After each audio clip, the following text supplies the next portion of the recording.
the spectacular economic progress China made between 1990 and 2010 was because they took very significant political risks in doing economic reform in the 1980s and early 1990s.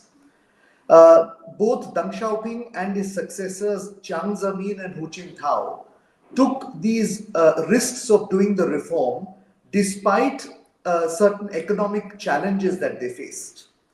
And these reforms essentially were of two kinds. The first was a significant decentralization of power. Power flowed out from Beijing to the provinces and from the provinces to the counties, and it incentivized provincial governments to stimulate the economic activity, and it incentivized the large state-owned corporations to start making decisions on the basis of the market rather than the party. And this is what led to very substantial economic growth. The second major trigger was that there was a relative relaxation of societal controls, which led to an explosion of education, of ideas, and of innovation. And it really energized the nascent private sector, which by 2020 had become a very significant part of the Chinese economy. So essentially, decentralization and relaxation of societal controls led to this enormous upsurge of the Chinese economy. Now, one of my contentions is that under the current leader, President Xi Jinping, there is a reversal on both fronts. Some of this is understandable because along with that economic growth came vast corruption and also a weakening of the party's control. And Xi Jinping has tried to reimpose that by also reining in the economy. But not all of it can be explained by this. I think there is also a deeper sense that the party is losing control, and what we are therefore seeing is a securitization of the economy.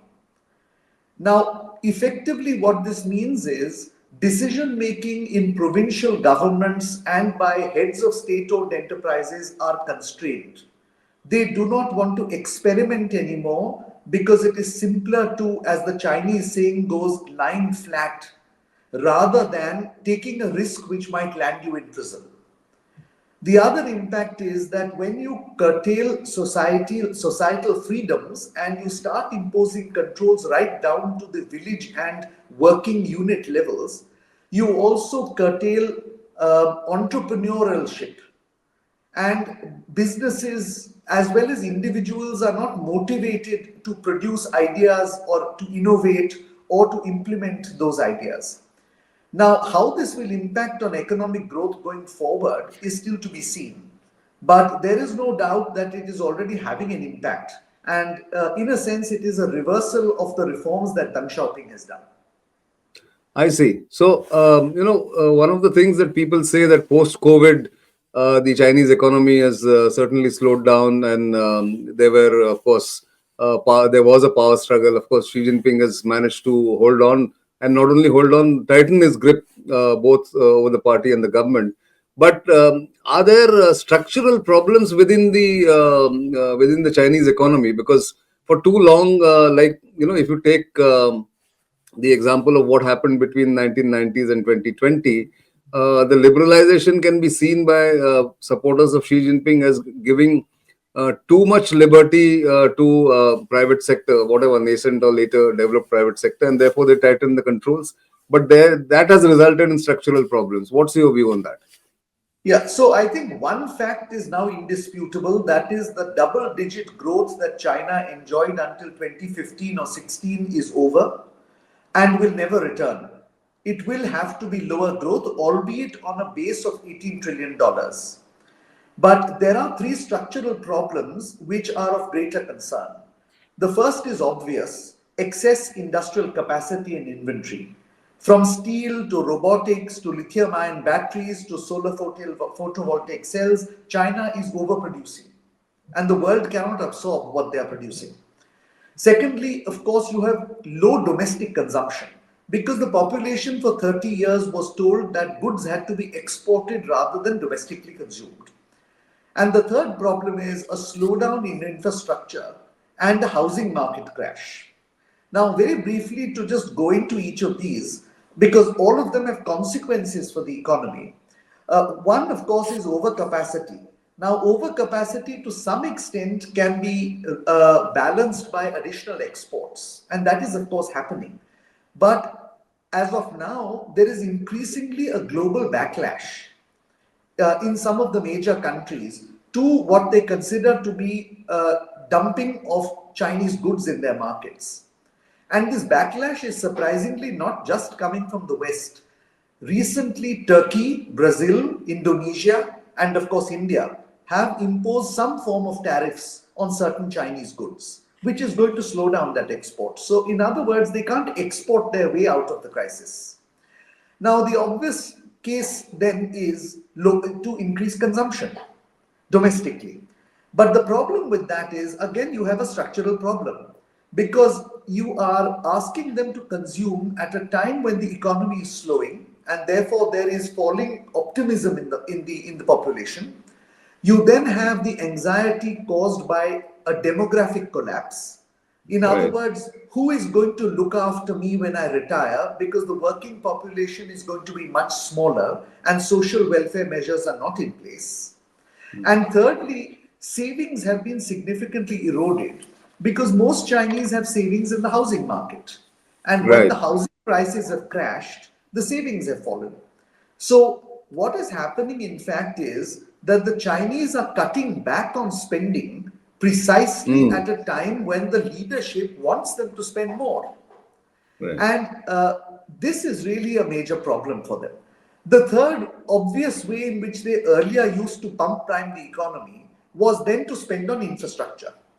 Right. But the problem with that now is that there are significant parts of China where there is no possibility of building additional infrastructure, where return on capital is extremely poor if you do so. And also the housing crash has resulted in a fall in the state revenues on land use right sales. And therefore, the state also has less money to invest in pump priming. Now, I'm not saying that it is a continuous picture of doom and gloom because we both know that there are some highlights and bright lights of the Chinese economy. Certainly, in new technology, China is a leading power in many, many new technologies. But the True. problem with new technologies is there is low employment potential.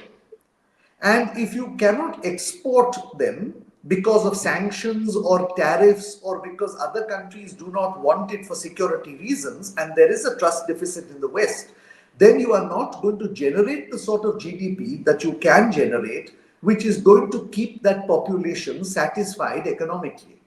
So, yes, I would say there are structural problems that China has to deal with. Xi Jinping is trying, but let's see if he succeeds. Also, additionally, I mean, all points very valid and very significant. BRI has not really lived up to its potential or promise, and therefore, all the excess capacity which would have been deployed and which would have been used overseas has probably also not got deployed the way probably the Chinese had planned. Correct, because the BRI model is essentially based on giving Chinese financing to foreign governments for the purchase of Chinese goods and services. And two reasons for the decline in that after COVID. One is that as China's growth slows down, its capacity to lend is not as generous as it was earlier. But secondly, the borrowing states, in most cases or in many cases, are unable to pay back the interest in time and in some cases have defaulted.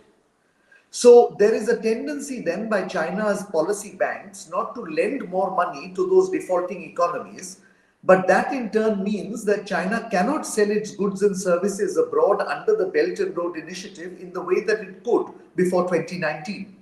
So, in a sense, it's a catch-22 situation for the Chinese, and it's not helping the Chinese economy. Yeah, absolutely. But this China is full of contradictions, and so you will know it better than anybody else. We just read reports a couple of days ago that they have now posted nearly $1 billion of trade surplus. What explains that? And secondly, just as a subset of that question, what would Xi Jinping do in this situation? Because likely trade war with China, with US is looming. All this slowing down of economy is happening. What are his steps for solutions? Yes, so as you said, they have a $1 trillion surplus in the year 2023, which is very impressive, but should not come as a surprise because according to various studies, one third of all manufacturing goods in the world are now made in China. The problem with having such a high trade surplus is that it actually gives a higher profile abroad, and it leads to trade defense measures by other countries and a backlash in all markets.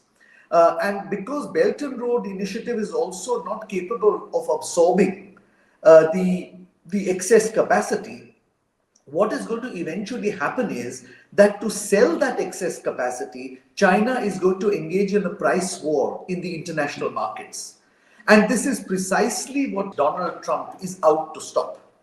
Yeah. He and the Europeans are out to stop this price war and this price cutting, which China perhaps is compelled to do. Because if it does not export those products, at home, on the home front, it faces economic losses and job losses, and therefore potential social instability. So, in effect, the perhaps the most interesting phase in the next 10 to 12 months is going to be the dynamic between the new president of the United States and the president of China on how they are going to deal with this problem of the trade surplus. Nonetheless, we should also be careful in recording the fact that many countries of the world, including ours, are dependent on Chinese products. And therefore, China will continue to maintain a healthy trade surplus for the years ahead. And that, in a sense, is a great benefit to it. But I think the expectation, if the expectation on the Chinese side is that they can go on increasing the trade surplus as a substitute for the poor domestic consumption, I think that's a presumption they should not proceed on. And I think that in some way that is no solution in the long term to the structural problems.